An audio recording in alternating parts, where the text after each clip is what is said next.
Hey guys, how's it going? How to unbark domain in GoDaddy. So to unbark a domain in GoDaddy, follow these steps. Log into your GoDaddy account, and then what you gotta do next, you gotta just go ahead and go to the domain management, and then click on your name at the upper right, and then my products, and then you under domains find the domain that you want to unbark and click on it and change the name servers.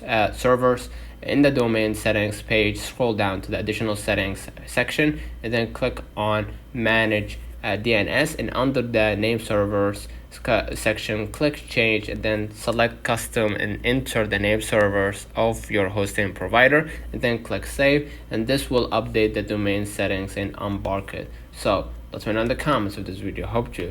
Don't forget to like and subscribe, turn on the notification bell to receive every video we upload. Thank you for watching. We will definitely see you in the next one.